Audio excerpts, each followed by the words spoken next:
Captain Mira Kendrick had never planned on becoming a legend. All she'd wanted was to finish her tour as a battlefield medic with the United Earth Coalition, collect her pension, and open that little clinic on Mars she'd been dreaming about. But the universe, as it often does, had other plans. I swear to God, if I have to patch up one more plasma burn today, I'm going to start causing them myself, Mira muttered, rummaging through her medkit for another canister of Skin Seal. The Coalition's 45th Mobile Medical Unit was stretched thin across the front lines of the Centauri conflict, and Mira's squad had been running evacuation and treatment for 72 hours straight. Lieutenant Commander Walsh's voice crackled over her comm. "Kendrick, we've got 3 more coming in hot. ETA 2 minutes. Seriously, what part of we're out of beds don't they understand?" Mira shouted back, but she was already prepping her surgical station. Her hands moved with practiced efficiency despite her exhaustion. The battlefield hospital, really just a collection of advanced med tents with portable shield generators, shuddered as enemy fire impacted nearby. Mira barely noticed. After 5 years on the front, explosions were practically her lullaby. Incoming. The medical bay doors burst open as 2 soldiers carried in a third. The wounded man had a gaping hole where most of his left shoulder should have been. "Put him here," Mira directed, gesturing to the last empty gurney. "What happened?" "Vrexian pulse cannon," one of the soldiers panted. "They've broken through the northern perimeter." Mira frowned. The Vrexians weren't supposed to be anywhere near this sector. "You sure? Those scaly zealots don't usually venture this far from their territory." Her question was answered by a much closer explosion that knocked out the lights. The emergency systems kicked in, bathing everything in an eerie red glow. "Everyone, prepare for immediate evac." Walsh's voice boomed over the comms. "All mobile patients to transport shuttles. Priority 1 cases stay with medical staff for emergency extraction." Mira glanced down at her current patient. "Definitely a priority 1. Looks like you and I are sticking together, buddy," she told the unconscious soldier as she administered a stabilizing hypo. The next 20 minutes were chaos. Mira worked frantically to stabilize her patient, while the rest of the medical team coordinated the evacuation. The ground trembled continuously now as the Vrexian bombardment intensified. "Kendrick." Walsh appeared at her side, face streaked with soot. "Last shuttle's leaving in 3 minutes. Is he transportable?" Mira secured the final synth bandage over the soldier's reconstructed shoulder. "He is now." "Good. Get him to landing pad C. I'll finish the data wipe here." Mira nodded, unlocking the gurney's wheels. She pushed her patient through the rapidly emptying medical facility, dodging personnel rushing in all directions. Outside, the sky was filled with flashes of weapons fire and the contrails of retreating coalition ships. Landing pad C was only 50 meters away, across a small clearing. Mira could see the shuttle waiting, its engines already glowing with pre-launch sequence. She pushed the gurney faster. She never saw the Vrexian scout ship that swooped down from above. Its shadow passed over her an instant before the concussive blast of its weapons hit nearby, sending Mira flying. Her head struck something hard, and the world spun violently around her. When her vision cleared, the shuttle was gone. So was her patient. In their place stood 3 tall reptilian figures in the gleaming black armor of Vrexian elite guard.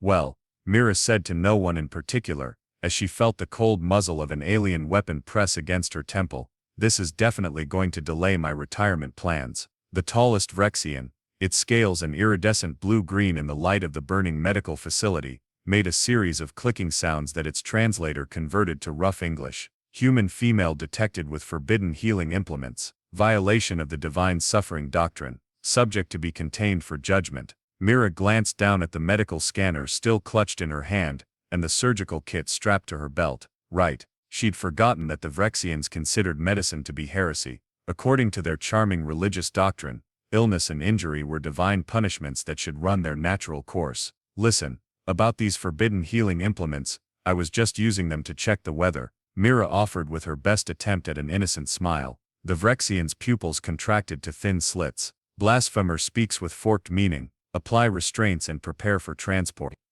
As they clamped cold metal cuffs around her wrists, Mira sighed. "For the record, humans don't have forked tongues. You're thinking of snakes, though I guess the confusion makes sense, given your whole," she gestured vaguely at their reptilian appearance, aesthetic. The butt of a Vrexian rifle slammed into her stomach, cutting off further commentary. "You know," Mira wheezed once she could breathe again, "there's a medical term for what you just did. It's called being a complete asshole." The last thing Captain Mira Kendrick saw before the stun blast hit her was the confused tilting of the Vrexians' heads as their translators struggled with her uniquely human diagnosis. Mira woke to the melodious sound of something screeching in agony. At least that's what it sounded like. A cross between metal grinding and a cat with its tail caught in a door. It took her foggy brain several seconds to realize it was actually someone speaking. The human awakens. Most fortunate timing. 3 cycles of unconsciousness is concerning for your species. Yes. Mira pried her eyes open and immediately regretted it. The lighting was harsh and pulsing with a faint purple tinge that made her headache worse. A blurry figure hovered nearby, tall, gangly, with what appeared to be 6 arms. Definitely not human or Vrexian. If you're planning to eat me, Mira croaked, at least have the decency to offer me a drink first. The creature made a bubbling sound that might have been laughter. Consumption of sentience is inefficient and prohibited in this sector. I am Krill, engineer, fellow prisoner, not predator. Mira struggled to sit up, taking in her surroundings. She was in a small cell with translucent energy walls on 3 sides. Beyond them stretched a massive circular chamber filled with similar cells, each housing different alien species. It looked like the galaxy's most diverse and depressing zoo. Charmed, she muttered. I'm Mira. Where exactly am I? Detention Complex 7, primary holding facility for war prisoners of the glorious Vrexian Empire. Krill replied, extending one of his many hands to help her up. You are most unusual addition, humans rarely captured, too slippery. We prefer the term tactically flexible, Mira corrected, accepting the help. Her head swam momentarily. They took my medkit, didn't they? Krill's 4 eyes blinked in sequence. Vrexians destroyed healing items. Great ceremony, much religious chanting, very boring. Of course they did. Mira sighed, because why keep potentially useful medical supplies when you can have a bonfire instead? She took stock of her cell. Besides herself and Krill, there was a third occupant, a small round creature with pearlescent skin that seemed to be sleeping in the corner. The cell contained nothing but 3 slab-like platforms that presumably served as beds. So what's the escape plan? Mira asked. There's always an escape plan. No escape, came a new voice, soft and melodic. The round creature in the corner had opened one large luminous eye. Vrexians have perfect prison, perfect guards, perfect punishment. That's Plex, Krill explained. Telepathic translator, very smart, very pessimistic. I am realistic, Plex corrected, unfolding to reveal stubby limbs and what might have been a face. It was hard to tell with the minimal features. And I can sense your thoughts, human. Your confidence is misplaced. Stay out of my head, Mira warned. It's messy in there. Before Plex could respond, a commotion erupted from a cell across the chamber. A large insectoid creature was thrashing wildly, green fluid leaking from what appeared to be a crack in its exoskeleton. Ah, poor Krezek, Krill's voice dropped. Injury from work detail. Vrexians do nothing. Will die soon. Mira narrowed her eyes, watching as the creature's cellmates tried in vain to help it. That's a simple exoskeleton fracture, probably putting pressure on an internal organ based on the fluid color. You know of insectoid physiology, Plex sounded surprised. I've patched up worse on Betel Ghost 9, Mira replied, moving closer to the energy wall for a better look. He just needs the crack stabilized and the pressure released. 2 Vrexian guards approached the distressed cell, their postures radiating annoyance rather than concern. Cease disruption, one commanded. Suffering is divine will, acceptance brings enlightenment. Enlightenment my ass, Mira muttered. Then louder, hey, scale face, that prisoner is valuable labor, right? Let me help and you can put it back to work tomorrow. The Vrexians turned to look at her, their slit pupils widening slightly. Silence, human blasphemer, the taller one hissed. Medical intervention perverts natural order. Mira rolled her eyes. Fine, let your worker die, and explain to your bosses why your production numbers are down. I'm sure they'll be super understanding about your religious principles when their profit margins suffer. The guards exchanged looks. After a brief conversation in their clicking language, they approached Mira's cell. You will demonstrate your claim, the shorter one said. If prisoner dies anyway, punishment will be severe. The energy wall flickered and vanished. Mira stepped out, Krill and Plex forgotten behind her as the guards escorted her to the injured insectoid cell. I need tools, she said as they walked. Anything with a straight edge, some kind of binding material, and something to clean the wound. The Vrexians looked horrified, but reluctantly provided her with a food tray that could be broken to form a straight edge, strips torn from a cleaning cloth, and a container of what smelled like industrial disinfectant. This'll do, Mira said, kneeling beside the suffering creature. Its cellmates backed away, chittering nervously. Mira worked quickly, using the broken tray edge to carefully widen the crack in a controlled way, releasing the built-up pressure. Green fluid gushed out, causing the Vrexian guards to step back in disgust. She then cleaned the area, and bound the fracture with the cloth strips, creating a makeshift brace. "There," she announced after 15 minutes of work. "He'll need rest, but he should recover enough for light duty in about 3 days. Full healing in maybe 2 weeks." The insectoid had stopped thrashing, and now lay quietly, its breathing steadier. Mira stood, wiping her hands on her prison jumpsuit and turned to face the guards. What she saw made her freeze. The Vrexians weren't looking at her with gratitude, or even with their usual contempt. They were staring at her with unmistakable fear. "Dark magic," one whispered to the other. "The human commands life and death.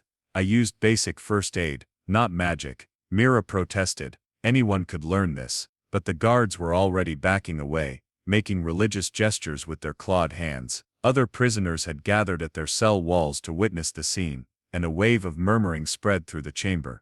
"The human defies divine suffering. She controls the life force, Deathbender." As the guards escorted her back to her cell, their weapons held at a noticeably greater distance than before, Mira realized something had fundamentally changed.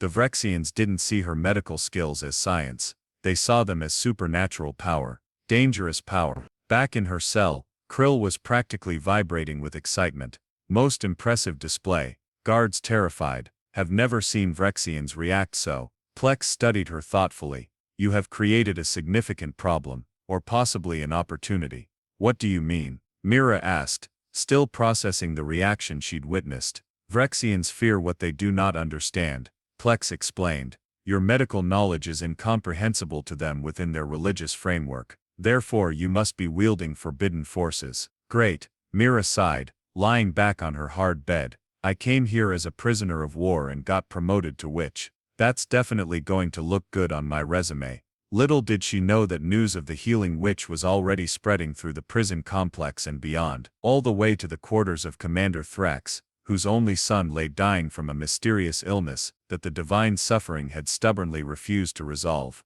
Within days, Mira's status in the prison had changed dramatically. Guards approached her with caution, and prisoners stared with a mix of fear and reverence.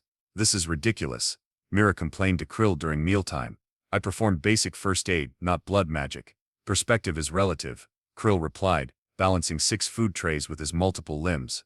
To Vrexians, manipulating biology is ultimate taboo. Before she could respond, 4 elite guards entered the mess hall. "The human healer will come," the lead guard announced. "Commander's orders." "If I'm not back in 2 hours," Mira told her cellmates, "assume I've been executed for the crime of knowing how band-aids work." The guards escorted her through increasingly ornate corridors to an imposing door. "You will address Commander Thrax as Exalted One," instructed the lead guard. "And if you harm the young lord, your death will last 7 days." Inside the chamber, Commander Thrax stood tall, his crimson scales shimmering in the dim light.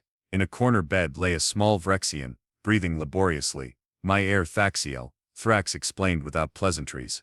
7 cycles old, afflicted for 15 days with the divine suffering.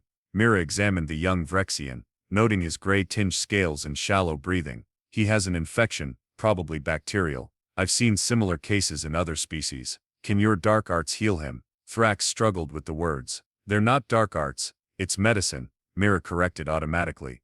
"But yes, I can help him. I need my medical supplies." When Thrax hesitated, citing religious prohibitions, Mira challenged him directly. "While you're standing here defending your beliefs, your son is fighting for his life. And he's losing." After a tense moment, Thrax ordered her equipment retrieved. Mira quickly diagnosed the infection with her scanner, and prepared an antibiotic injection. "What is that device?" Thrax asked, watching intently. "It delivers medicine directly into the bloodstream," Mira explained, simplifying drastically. "The medicine contains tiny fighters that will attack the invaders, making your son sick." After administering the treatment, she packed her equipment. "He'll need another dose in 12 hours, and probably 2 more after that.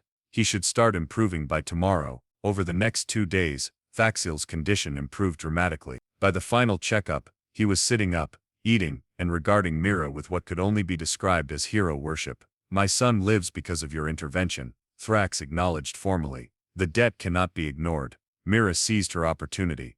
"I have some requests." better conditions for the prisoners, proper nutrition, medical attention for the injured and sick. And I want my cellmates, Krill and Plex, assigned as my assistants. You ask for much, Thrax observed. I delivered much, Mira replied simply. To her surprise, Thrax had news of his own. Word of your powers has spread beyond this facility. The Supreme Council has expressed interest in witnessing your abilities. Back in her upgraded cell, now shared with Krill and Plex, Mira considered this development. Congratulations, Plex said dryly. You've gone from prisoner to legendary witch doctor in less than a week. The guards speak of you with religious terror, Krill added cheerfully. They say you command invisible armies that devour disease from within. It wasn't freedom, not yet, but with the upcoming Supreme Council presentation, Mira would have access to more areas of the facility, more equipment, more potential allies, and with Krill and Plex now officially her assistants, they could gather intelligence and resources. It was opportunity, and for now, that would have to be enough. So let me get this straight, Mira said, pacing their upgraded cell. I'm going to perform medical miracles for the Supreme Council of an empire that considers band-aids sacrilegious. What could possibly go wrong? Krill, who was busy disassembling and examining the cell's improved lighting fixture, glanced up. Many things: execution, torture, vivisection to discover source of powers, forced breeding program to create more healers. Shall I continue? Please don't, Mira groaned. Plex, who had been unnervingly quiet, finally spoke. There's opportunity here. The Vrexians fear what they don't understand, and they don't understand you at all. Mira collapsed onto her bunk. Great, so I'm terrifying. How does that help us? Fear can be leveraged. Plex replied, their pearlescent skin rippling thoughtfully. You've already improved our conditions significantly. It was true. In the 3 days since treating Thaxel, Mira had successfully negotiated better food, proper bedding, and limited medical care for the prison population. Her cellmates had been designated her official assistants, giving them special privileges. Most importantly, she now had access to a significant portion of her original medical supplies, ostensibly to prepare for her Supreme Council demonstration. We need to think bigger, Mira said, lowering her voice, despite the fact that Plex had assured her their cell wasn't monitored. Vrexians considered surveillance technology as distasteful as medicine. Another small blessing. This is our chance to escape. Krill's 4 eyes widened simultaneously. Escape? Impossible. Detention Complex 7 has never had successful escape. There's always a first time, Mira replied. And we have advantages no one else has had. Like what? Plex asked skeptically. Like me being the terrifying witch doctor who commands invisible armies. Mira grinned. Like you being telepathic. Like Krill being able to understand and manipulate any technology he touches. When you list qualifications, we sound quite formidable, Krill admitted, his 6 arms gesturing excitedly. They spent the rest of the day formulating their plan, speaking in hypotheticals and medical terminology that would confuse any eavesdropping Vrexians. By evening, they had the beginnings of a strategy. The following morning, Mira was summoned to treat an important patient. She was escorted not to Commander Thrax's quarters, but to a lavish suite in what appeared to be the administrative section of the complex. Inside waited an elderly Vrexian female. Her once vibrant scales faded to a soft amber. Despite her obvious age, she carried herself with commanding presence. So you are the human witch, she said without preamble. I am High Counselor Vexalia. I have pain in my joints, that the divine suffering has not seen fit to alleviate after many months. Mira bowed slightly, playing her role. I would be honored to examine you, High Counselor. The examination revealed classic arthritis, common in elderly Vrexians according to the xenobiology database in Mira's medical scanner. She prepared an anti-inflammatory injection, but before administering it, she paused theatrically. This treatment requires specific energy alignment, she announced solemnly. I must know the cycle of guards in this sector, the timing of shift changes, and the location of the nearest hangar bay. The High Counselor's eye ridges rose. That is security information. Why would healing require such knowledge? The invisible forces I command are sensitive to patterns of movement, Mira improvised, waving her hands mysteriously over her medical equipment. They must flow against these currents, like swimming upstream. To her amazement, the elderly Vrexian nodded as if this made perfect sense. The main guard rotations occur every 6 hours. The closest hangar is 2 levels down, east quadrant. Mira administered the injection, mentally filing away the information. You should feel improvement within hours, High Counselor.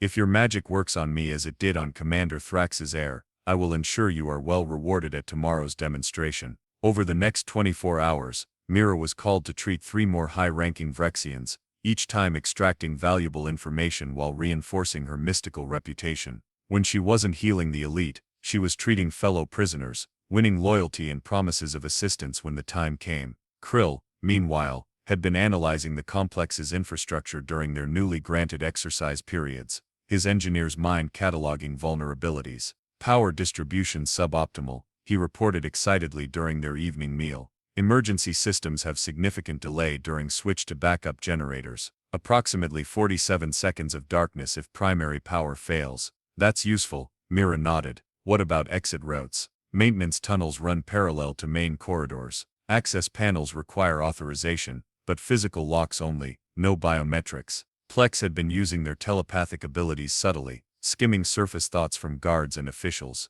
The Supreme Council arrives at midday tomorrow. They've cleared all other appointments for your demonstration. Security will be focused on the central ceremonial hall, so everyone important will be watching me work my magic while the rest of the facility operates on minimal staffing, Mira summarized. Perfect. That night, as lights dimmed for sleep cycle, they finalized their plan. Mira would use her demonstration for the Supreme Council as cover, while Krill and Plex executed the technical aspects of their escape.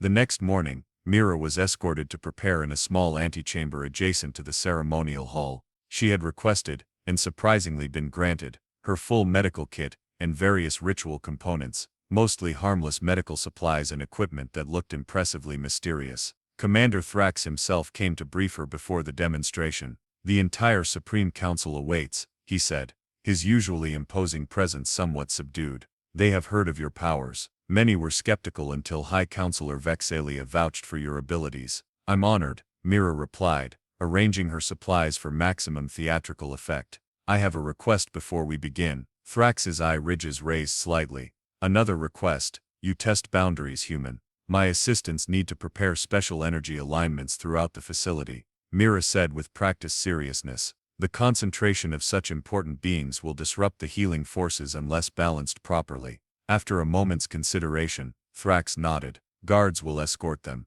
That would interfere with the energy patterns, Mira countered smoothly. They must move freely, or my demonstration will fail. She could see the conflict in Thrax's expression, suspicion warring with the desire to ensure a successful presentation to his superiors. Finally, he made a decision. Very well, but if they attempt anything beyond their stated purpose, you'll execute me slowly and painfully, Mira finished for him. I'm starting to think that's your way of saying have a nice day. A sound that might have been a suppressed chuckle escaped Thrax. You are unlike any prisoner we have encountered, Captain Kendrick. I get that a lot, Mira replied, surprised that he remembered her rank and name. As Krill and Plex were summoned, and given their instructions, Mira began her mental preparation.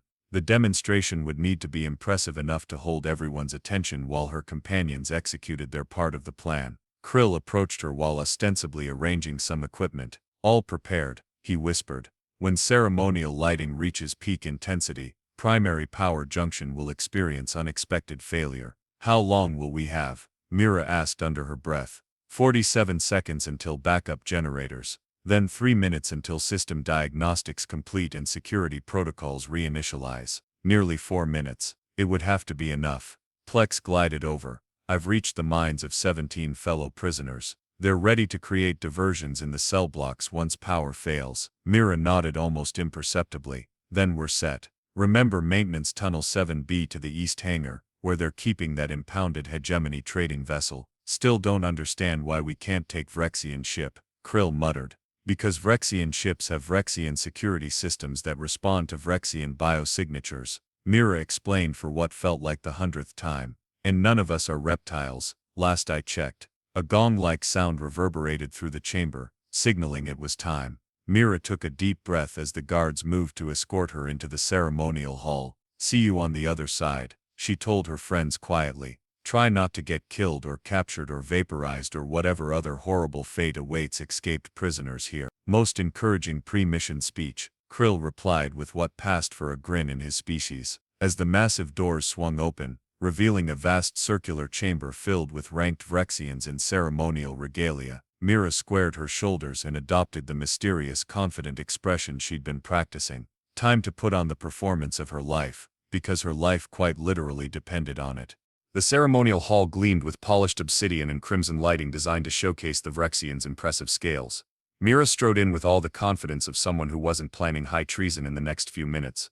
Her makeshift magical medical equipment arranged dramatically across her body. The Supreme Council, 12 ancient Vrexians with elaborate scale patterns, watched from an elevated platform as Mira bowed with theatrical flourish. Esteemed Council, Commander Thrax announced, I present the human healer whose powers have confounded our understanding of the divine suffering.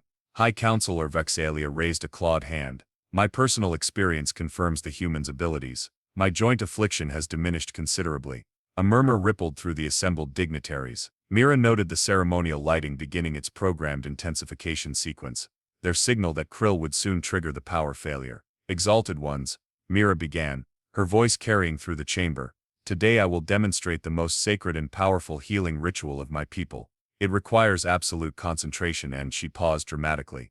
A volunteer who suffers from persistent affliction. After a moment's hesitation, a middle-aged Vrexian official stepped forward. I have experienced chest pains that divine suffering has not alleviated in many cycles. Perfect. Angina was easily treated and impressively dramatic to witness. Approach and kneel, Mira commanded, completely making up the protocol as she went. She removed her medical scanner, waving it with unnecessary flourishes that made its standard diagnostic beeps seem mystical. Your life force is constricted, she announced gravely. The rivers of vitality that flow through your body are narrowed and struggling. The Vrexian's eyes widened in alarm. Mira reached into her kit and extracted a vasodilator spray and nitroglycerin tablet, standard treatments for angina. She disguised them by transferring them to ornately decorated containers she'd convinced Thrax to provide as ritual vessels. First, the sacred mist that opens the pathways, she intoned, applying the spray with elaborate hand gestures. Now the tablet of power that must dissolve under your tongue to release its spirit helpers. As the Vrexian obediently placed the tablet beneath his tongue, the ceremonial lighting reached peak intensity. Mira counted silently. 3, 2, 1. The chamber plunged into darkness. Pandemonium erupted immediately. The backup red emergency lighting should activate in exactly 47 seconds. Mira moved with practiced efficiency in the darkness. She grabbed her actual medical kit, leaving the decoy magical implements behind, and slipped toward the side entrance they'd identified during her preparation visit.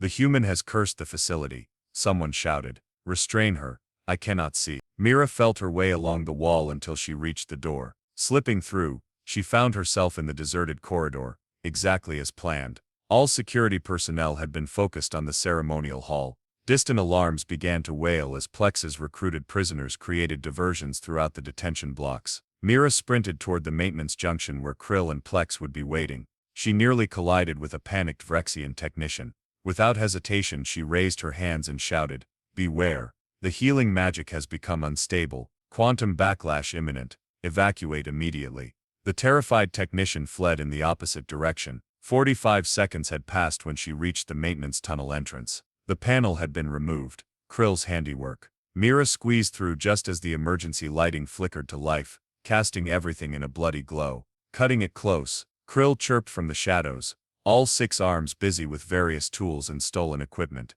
Did the diversion work? Mira asked, catching her breath. Magnificently, Plex replied, their pearlescent skin glowing faintly in the dim tunnel. The prisoners created exactly the right amount of chaos. The guards believe you've unleashed some kind of contagious healing energy that's affecting all systems. Mira laughed despite the tension. Contagious healing energy, that doesn't even make sense. Religious fear rarely does, Plex observed dryly. Krill finished whatever adjustments he was making to a small device. This will help. Modified biorhythm scrambler. Makes tracking systems think we're maintenance droids. You built that from prison scraps? Mira asked incredulously. Prison scraps and components from your medical scanner, Krill admitted sheepishly. Hope you weren't attached to spectral analysis function. Mira sighed. Let's move. We've got less than 2 minutes before security systems reboot. The trio moved swiftly through the narrow maintenance tunnels, Krill leading with an instinctive understanding of the facility's layout. They encountered one service droid which Plex mentally convinced was experiencing a processing error, causing it to roll away to seek repairs. East hangar access is through next junction, Krill whispered as they approached a sealed hatch. Will require override. How long? Mira asked tensely. 30 seconds with proper tools, Krill replied, already extending 4 arms toward different parts of the access panel. 15 seconds with improvisation and mild risk of electrocution. Take the 15, Mira decided, checking her chrono. Security reboot in 50 seconds. Krill worked his engineering magic, appendages moving in blur. The hatch slid open with a hydraulic hiss just as distant systems began humming back to life. The east hangar spread before them, a cavernous space housing various spacecraft. Most prominent was their target, a sleek hegemony trading vessel impounded during some previous Rexian enforcement action. "There's our ride," Mira whispered. "Let's fame her." They turned to find Commander Thrax himself standing in a side entrance, weapon raised. Behind him, 2 elite guards moved into flanking positions. "I suspected deception," Thrax said, his voice almost regretful. "When the power failed so conveniently during your demonstration." Mira's mind raced through options. They were so close. "Commander," she said carefully, "your son would have died without my intervention." "Does that mean nothing?" "It means everything," Thrax replied, his weapon unwavering.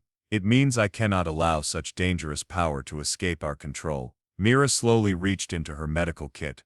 "I understand, but before you take us back, you should know one thing." "What?" Thrax asked warily. Mira's hand emerged holding what appeared to be a small medical vial. "I've synthesized the contagion. Everyone in the ceremonial hall has been exposed, including you. Without treatment, which only I can provide, the symptoms will begin within hours." It was a lie, of course. The vial contained harmless saline solution, but Thrax couldn't know that. His weapon lowered slightly. "You wouldn't risk your own life with such a disease." "I'm immune," Mira bluffed. "My species developed resistance centuries ago. That's why we can manipulate the healing forces without harm." Plex, catching on immediately, added telepathically to the other Vrexians' mounting fear, projecting subtle sensations of constricted breathing and itching scales. One of the elite guards touched his throat nervously. "Commander, I feel strange." Doubt crossed Thrax's face. "What treatment do you propose?" "Let us go," Mira said simply. "Once safe, I'll transmit the cure formula to your medical databases. Try to stop us, and no one gets it." Long seconds passed as Thrax visibly struggled with his decision. Finally, he lowered his weapon completely. "Go," he ordered. "But know this, Captain Kendrick. If the cure does not come, I will hunt you personally across every system in the galaxy." "The formula will arrive within 12 hours of our safe departure," Mira promised. "You have my word as a healer." They backed toward the trading vessel, never taking their eyes off the Vrexians. Krill quickly bypassed the ship's security, and they slipped inside, sealing the hatch behind them. "Can you fly this thing?" Mira asked as they rushed to the bridge. "6 arms, very helpful for piloting," Krill replied cheerfully, settling into the captain's chair and activating systems with practiced ease. "May experience mild gravitational discomfort during hasty departure." "What about the hangar doors?" Plex asked. Mira grinned. "I think Commander Thrax will be opening those for us. He's very motivated to get that cure." True to her prediction, the massive hangar doors began sliding apart as the ship's engines rumbled to life. Krill guided the vessel smoothly through the opening and accelerated hard once they cleared the facility. Alarms blared as the ship's sensors detected pursuit craft launching. "We need to jump to FTL immediately," Mira urged. "Calculating coordinates," Krill replied, appendages dancing across multiple control panels. "Where exactly are we going?" Mira thought quickly. "The Freehaven neutral zone. It's 3 jumps from here, but they don't extradite to Vrexian space." "And the cure we promised Thrax?" Plex asked. "I'll send him a message explaining how to synthesize a basic antibiotic," Mira replied. "It won't treat the non-existent disease, but it'll seem legitimate enough to buy us time." The stars outside the view screen blurred as the ship jumped to faster-than-light speed. Mira finally allowed herself to breathe normally, slumping into a seat. "We did it," she said incredulously. "We actually escaped from the inescapable Vrexian prison, using only medical equipment and religious superstition," Plex added with something like admiration. Krill spun his chair around, all 4 eyes gleaming with excitement. "What now? Return to your coalition, resume medical career." Mira stared out at the streaking stars. Her old life seemed impossibly distant now, and something about this new one, terrifying as it had been, felt strangely right. "I think," she said slowly, "the galaxy might need a terrifying human healer more than it needs another coalition medic." Plex tilted their pearlescent head. "I sense the beginning of a much larger story." "You have no idea," Mira replied with a growing smile. "No idea at all." The Freehaven Neutral Zone lived up to its name, a sprawling space station constructed from mismatched ship parts and orbiting an unremarkable star at the intersection of 4 different territorial claims, perfect for those seeking to disappear. 3 weeks after their escape, Mira sat in a dimly lit corner of the Void Point, a bar frequented by smugglers, mercenaries, and others avoiding official attention. The hood of her new jacket concealed her face as she nursed a drink that glowed an unsettling blue. "Still think we should have dropped you at a Coalition outpost," Plex said, their pearlescent form partially hidden beneath a shapeless cloak. "Your people must be searching for you. After being MEA for months, they've probably listed me as killed in action by now," Mira replied, rotating her glass absently. "Besides, we agreed staying together was safer." Krill returned to their table, multiple arms laden with food containers and information tablets. "Most fascinating news, must see." He slid one of the tablets toward Mira. The screen displayed a bounty notice, her face captured from prison intake records, prominently featured above a substantial reward figure. "The Witch Doctor of Detention Complex 7, Mira read aloud. "Wanted by the Vrexian Empire for heresy, prison escape, and biological warfare threats." Biological warfare, that's a bit dramatic for a saline solution. "Keep reading," Krill urged, 2 of his hands gesturing excitedly. "Warning, subject possesses dangerous knowledge of forbidden life manipulation. Approach with extreme caution, reward doubled if captured alive with medical implements intact." Mira looked up. "Well, that's both flattering and terrifying." "There's more," Plex said quietly. "Switch to the galactic news feed." Mira swiped to the next screen and froze. The headline read, "Underground medical movement emerges in Vrexian territories. Rebels claim inspiration from human healer." The article detailed a growing resistance movement within and around Vrexian space, medical practitioners from various species operating in secret, providing care to those the Vrexians would leave to their divine suffering. They called themselves Kendrick's healers. "This can't be real," Mira whispered. "Most real," Krill confirmed. "Checked multiple sources. Your escape story has spread, become legend. Vrexian prisoners tell tale of human who defied religious doctrine and escaped using healing powers. I used basic medicine and a lot of theatrical nonsense," Mira protested. "Sometimes," Plex observed, "theatrical nonsense is exactly what a revolution needs." A shadow fell across their table. Mira tensed, hand moving to the concealed scalpel she now kept in her sleeve. She looked up to find a tall, mantis-like being regarding them with compound eyes. "I recognize you," the mantis said in a clicking whisper. "The human healer, the one who escaped." Mira calculated the distance to the nearest exit. "You're mistaken." "No mistake," the mantis insisted. "I am Zictil. I was in Detention Complex 5 when word spread of your defiance. After they transferred prisoners to fill the gap from your escape, I managed to get out during the confusion." "Congratulations," Mira said cautiously. "What do you want from me?" Zictil's mandibles clicked softly. "Not just me. Many want to find you, not for bounty, for hope." The mantis placed a small communication device on the table. "This connects to secure network. Many who suffer under Vrexian laws seek medical help. Others wish to join resistance, to become healers themselves." Mira stared at the device. "I'm not a revolutionary. I'm just a medic who wanted to retire to Mars." "Perhaps," Zictil replied, "but you became something more the moment you showed the Vrexians could be defied, that their doctrine could be challenged." After the mantis departed, Mira sat in silence, turning the communication device over in her hands. "What are you thinking?" Plex asked, though they likely already knew through their telepathic abilities. "I'm thinking," Mira said slowly, "that my retirement plans just got a lot more complicated." Krill vibrated with excitement. "Will become underground medical mastermind. Most dramatic career change." Despite herself, Mira smiled. The sensible choice would be to discard the device, find passage to Coalition space, and resume her ordinary life. But as she looked at her unlikely companions, a 6-armed engineer, and a telepathic translator who had risked everything to escape with her, she realized sensible had stopped being an option weeks ago. "You know," she said, "the Vrexians are already calling me a witch doctor who commands invisible armies." She picked up the communication device. "Maybe it's time I started living up to the reputation." Plex's skin rippled with what might have been amusement. And what would Captain Mira Kendrick's first act as the galaxy's most feared medical revolutionary be? Mira activated the device, watching as coordinates and encrypted messages began streaming across its surface. "First," she said firmly, "we find a ship with decent medical facilities. Then we gather supplies. And then," her expression hardened with determination, "we start helping people the Vrexians have condemned to suffer. Will be hunted, Krill warned, though he was already calculating supply needs on another tablet.